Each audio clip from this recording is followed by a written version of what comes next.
Welcome everyone. This is our second video, and in the first video we mentioned the Turkish alphabet and how the letters sound in Turkish alphabet. So if you didn't have a chance to watch it, please subscribe to my channel and have a look at it. And today we are going to mention a very important rule in Turkish language, because this rule will help you a lot to understand that how Turkish vocabularies are formed, because we have a lot of suffixes that are added to the main root of the vocabulary. They either change the meaning or they change its form, like from singular to plural. And here an example given by a question. I'm going to ask you a question. So which one is the correct form of the plural form of this vocabulary is given here? Okul means school and çiçek means flower. So if I want to change this singular form of this school, okul, flower, çiçek, to be plural, what am I going to add? I have two choices. One is ler, the second one is lar. Both help us to give the meaning of the plural meaning to the vocabularies.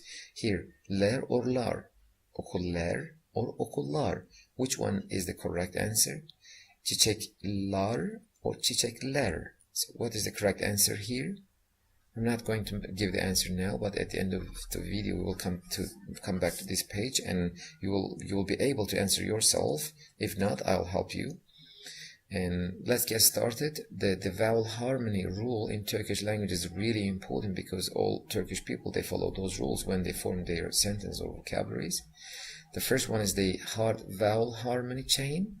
The vowels in this group are o, u, a, u. So those sounds are from Turkish language. In English they sound different. So like here, a in English is a, and u is like shua sound in English. So the arrows here mean that whenever in a vocabulary you have one of those vowels, they must be followed by those or the other vowels in the other syllables. As you can see here, we can give some examples.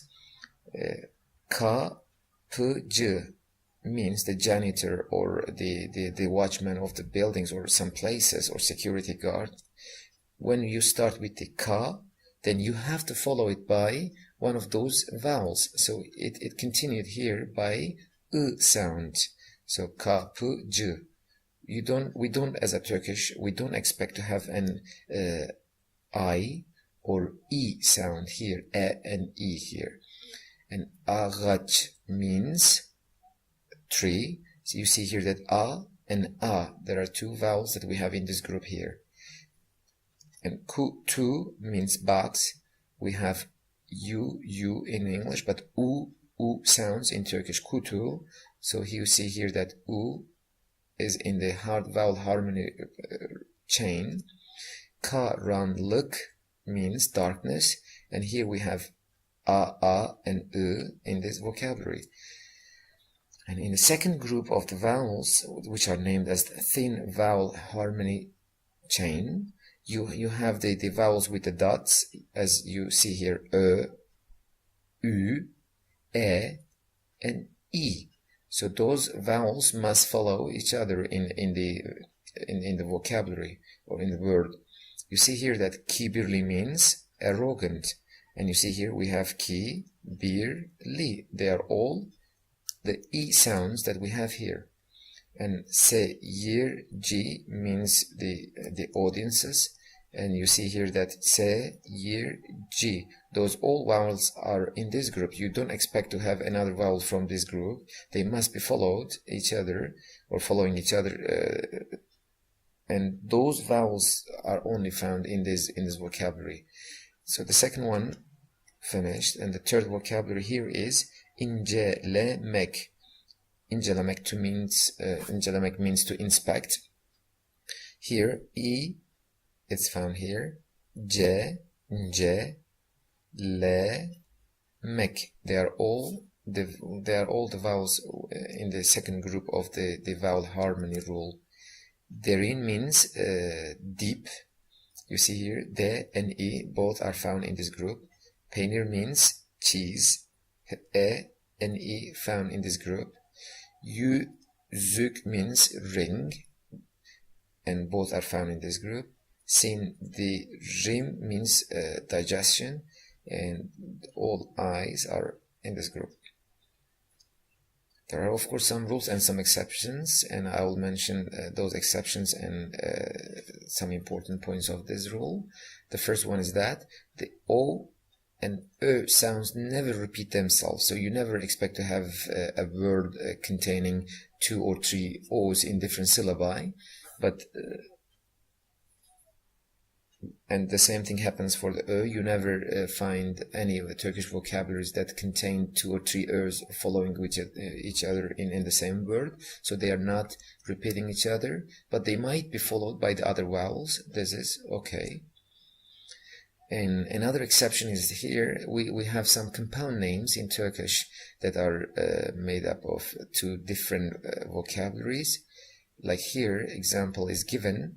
Kahve means brown color, but renk means color. So whenever we want to say a brown color in Turkish, we mean kahve rengi. Or sometimes kahve can mean the coffee that we drink in daily life. So when you say kahve rengi, we mean brown. But it is made up of 2 different words here. That's why those words are exceptional. And bilgi sayar, bilgi means knowledge, and sayar means the things that counts the knowledge, and literally it means computer in Turkish language. So it is a compound name here, bilgi sayar.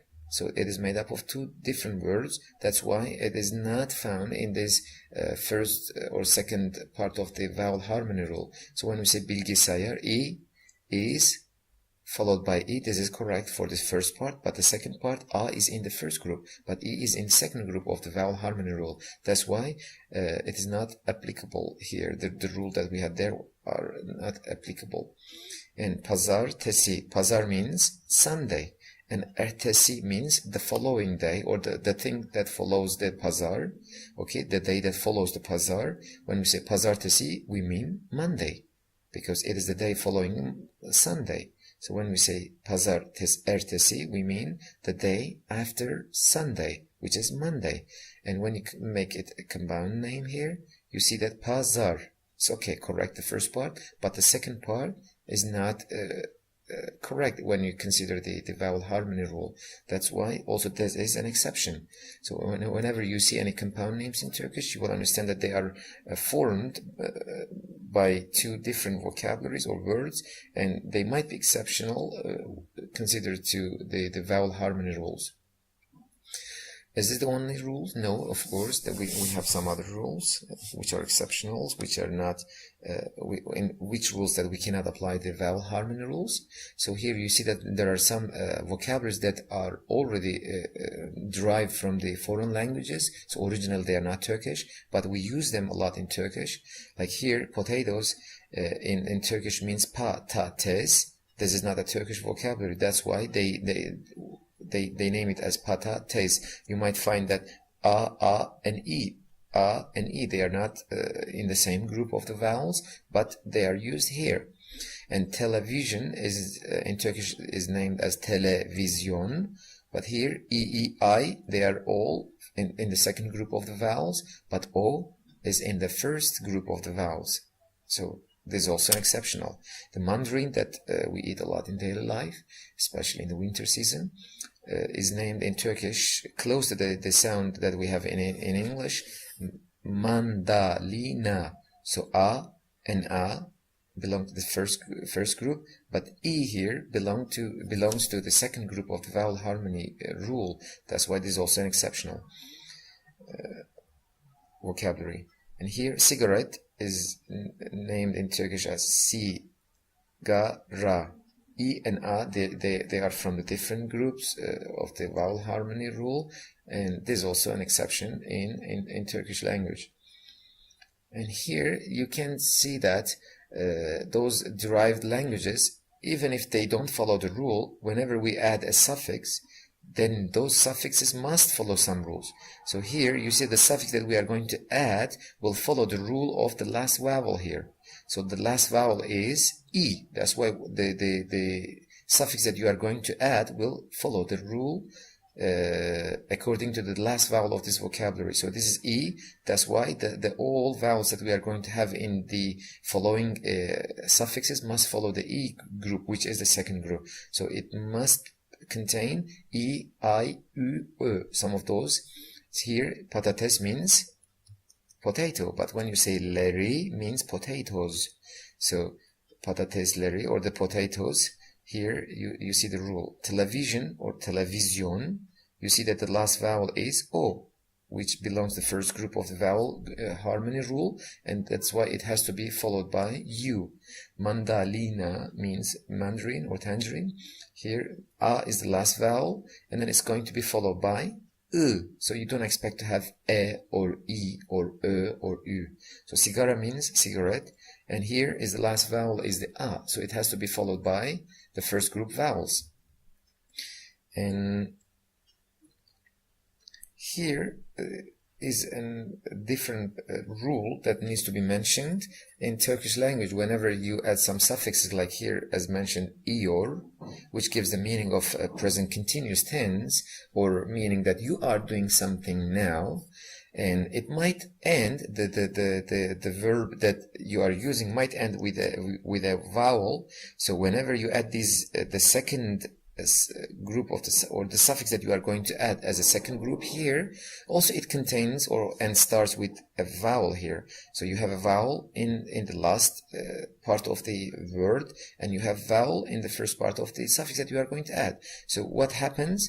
The last vowel is going to drop, and the suffix itself is going to just attach the vocabulary. So here we are not going to sound this as bekleiyor. We say bekliyor. Here, bekle means wait, but when we say bekliyor, we mean he or she is waiting. Başla means start, but when you say başlıyor, means he or she is starting. And here you see that a dropped and ıyor is added there. Anla means understand. Iyor gives the meaning of present continuous tense, mean now. So when you say anlıyor, a is dropped and ıyor is added there. So anlıyor means she or he understands or is understanding. And gizle means to hide. When you add iyor, you change the meaning to present continuous tense. Gizliyor, he or she is hiding something now. And e is dropped and iyor is added to this vocabulary. Ye means eat. And iyor adding the meaning of present continuous tense. So when you say yiyor, he or she is eating something now. Gel means come, and iyor adds the meaning of present continuous tense. Means you yourself. So when I say geliyorum, means I am coming now. So let's go to back the first page. And I think that those examples that I gave and explanations are enough to be able to solve the starting question. Now, okul, is it going to be ler or lar? I think you all now know that we need to check the last vowel here. It is U, and e is not found in the group of U, so lar is the correct answer. Okullar means schools. But when you apply the same thing for çiçek, çiçek means flower, but the last vowel is E. And here the last vowel is E. So is it going to be lar or ler? Of course ler, because e and they are found in the same vowel group, but e and a, they are found in different vowel group. That's why the correct answer for those vocabularies will be like this: okullar and çiçekler. I hope you like this lesson, and if you're not subscribed yet, please don't forget to subscribe. And if you have any question, just leave some comments on the page. I will do my best to help and explain the parts that you are having difficulties in. Have a good day. Bye.